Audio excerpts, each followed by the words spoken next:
Queridas hermanas, hermanos, yo creo que todo pedagogo siempre busca la mejor manera de hacer que sus alumnos lleguen a la más alta, calidad, al más alto éxito que se pueda obtener. Recordemos que la palabra pedagogía viene precisamente del nombre que se le daba a un esclavo en Grecia que acompañaba al niño a la escuela para que este niño pudiera tener los mejores resultados. Y de ahí vino la palabra pedagogía como la mejor manera de educar a una persona, utilizando los métodos adecuados, las exigencias adecuadas, el lenguaje adecuado, porque sin esto es muy difícil que alguien pueda dar lo mejor de sí. Y yo les preguntaría a ustedes, ¿está mal que un pedagogo, que un padre, una madre de familia, un entrenador le exija a su alumno que se contente con hacer lo mínimo? Evidentemente que no. Yo creo que todos los educadores deseamos que nuestros alumnos lleguen a lo más alto, a la excelencia, pero también tenemos que tomar en cuenta que del inicio a la excelencia no se pasa en unas cuantas horas, en unos cuantos días, ni siquiera en unos cuantos años, sino que a veces se necesita empezar poco a poquito con los primeros escalones para poder llegar a los últimos. Si una persona le exigiera al alumno que está empezando apenas que llegue a esta meta altísima, lo único que va a hacer es deprimir a la persona, quitarle el ánimo y seguramente se va a sentir muy mal porque no consiguió aquello que se le estaba pidiendo. La pedagogía, y disculpen la comparación, es semejante a lo que hace un entrenador cuando llega alguien el primer día al gimnasio. No le va a pedir que levante aquella pesa de 100 kilos. ¿Por qué? Porque los músculos no lo soportarían. Va a tener que empezar quizás humildemente con pesas de 5 kilos, con mancuernas de 5 kilos, o después de 10, de 15, de 20, de 30, hasta que efectivamente logre llegar a levantar unas de las pesas más pesadas. Esto es lo que hace Dios con nosotros. El Evangelio de hoy parece que nos está pidiendo Dios, quiero que ahorita ya llegues a este nivel muy alto. No, Dios como un entrenador nos dice, quiero que llegues acá, pero para llegar acá tienes que ir pasando por estos otros elementos que también podemos encontrar en la Sagrada Escritura. Lo primero que nos pide Dios es que tengamos en cumplimiento los 10 mandamientos, después vendrán las obras de misericordia y otras cosas más, hasta que llegue el momento en que Cristo nos diga, ¿qué crees? También tienes que amar a tus enemigos. Pero ¿cómo llegaste a esto? Poco a poquito, de pasito en pasito. Pero ¿qué les parece si, en primer lugar, para ubicar la primera lectura de hoy, recordamos que después de que el pueblo de Israel cruzó el desierto durante 40 años, dirigido por Moisés, llegó finalmente al río Jordán, entrada de la tierra prometida. Ahí, Moisés, antes de morir, le pidió a Josué que se convirtiera en el nuevo líder del pueblo. Así, con Josué, empieza una etapa en la historia y en la Biblia que se llama la etapa de los jueces, ya que así se llamaba a los diversos líderes, hombres y mujeres que tuvo el pueblo mientras iba conquistando aquella tierra prometida. A esta etapa de los jueces le siguió la etapa de los reyes, que continuó hasta la llegada de Cristo. Los reyes debían de ser elegidos por Dios y consagrados por un profeta. Y recordamos que el profeta Samuel ungió, consagró al primer rey que se llamó Saúl. Pero lamentablemente, este primer rey confió más en sus propias fuerzas y armas que en la ayuda de Dios. Y defraudó, por lo tanto, la confianza que Dios y el pueblo habían puesto en él. Especialmente cuando los enemigos, los filisteos, contaban con un hombre muy alto y fuerte llamado Goliat, a quien Saúl temía por creer más en sus armas que confiar en Dios. Esto hizo que Dios, al ver la mala respuesta de Saúl, lo desconociera y eligiera a un joven pastorcito de Belén para que fuera el nuevo rey. Y no se equivocó, porque en una ocasión que el llamado Goliat retó a los judíos, el rey Saúl se acobardó y no se atrevió a enfrentarlo. Y en cambio, este pastorcito David, que era muy hábil para lanzar piedras con su sencilla honda, porque así estaba acostumbrado a defender a sus ovejas, se atrevió a enfrentar al enemigo sin más armas que su honda, piedras, pero sobre todo una gran fe en Dios.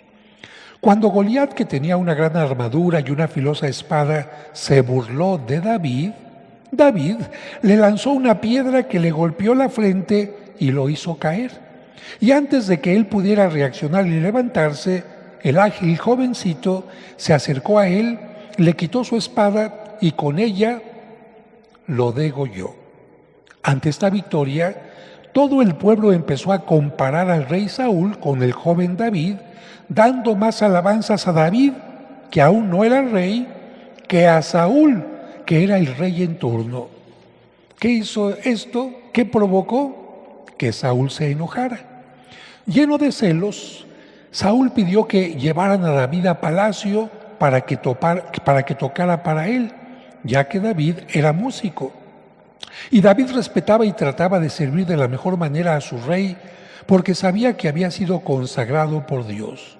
Sin embargo, lleno de celos, Saúl intentó matar en varias ocasiones a David, quien finalmente tuvo que huir al desierto. Es precisamente en esas circunstancias que la lectura de hoy nos recuerda que el rey había salido a buscarlo con 3,000 soldados para aniquilarlo.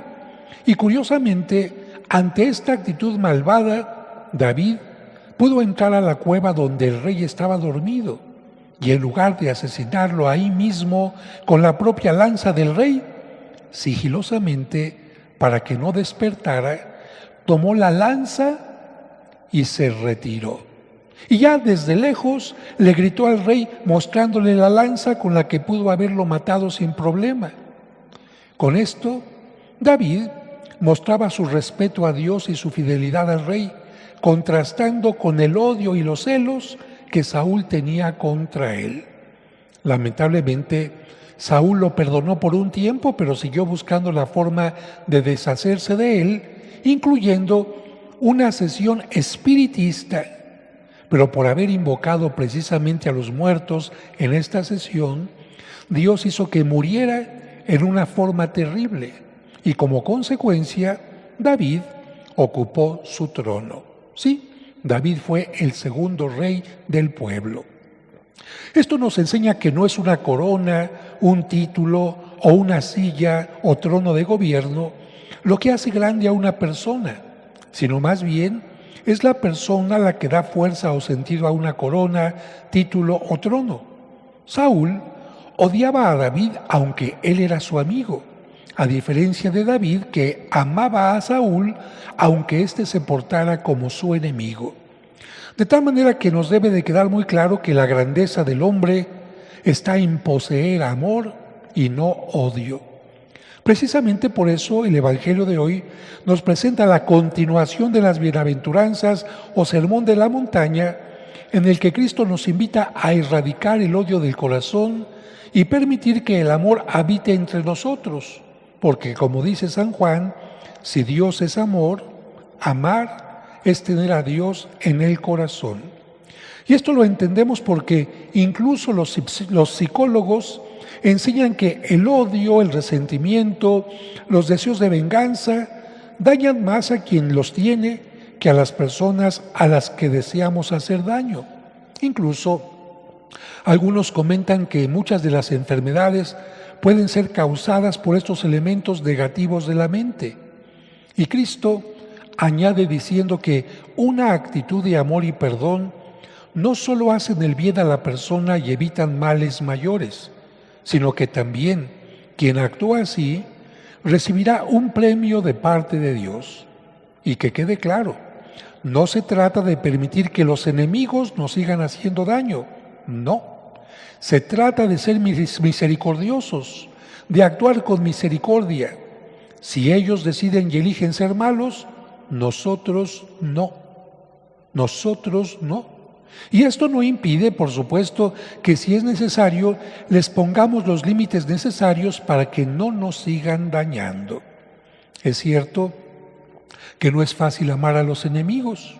Lo natural es que los odiemos, pero Cristo nos invita a no actuar naturalmente, sino sobrenaturalmente. Y nos pide esto como un proceso, no de la noche a la mañana, como el caso de quien va levantando pesas, que será poco a poco, con una labor de convencimiento. Como diría San Pablo, iniciamos siendo como simples humanos y poco a poco, dejando que el Espíritu Santo nos vaya vivificando, llenando de vida espiritual, lleguemos a pasar de mujeres y hombres terrenos a mujeres y hombres celestiales. De tal manera que no nos desesperemos y avancemos poco a poco, recordando que Dios nos tiene paciencia y que si nosotros nos proponemos ir avanzando en la vida espiritual, lo lograremos. Quizás inicialmente no podemos ni siquiera ver a nuestros enemigos y mucho menos darles la mano, pero sí podemos comenzar por lo menos orando por ellos. Y esa oración puede ser que no solo nos cambie a nosotros y nuestra actitud hacia ellos, sino también que pueda transformarlos a ellos. De tal manera que, como alguna persona me decía, Padre, es que en el Evangelio Cristo me pide que ame a mis enemigos. Yo le dije, tranquila, tranquila, no es una cosa que tienes que hacer de la noche a la mañana, pero sí puedes hacerlo si empiezas un proceso desde el día de hoy.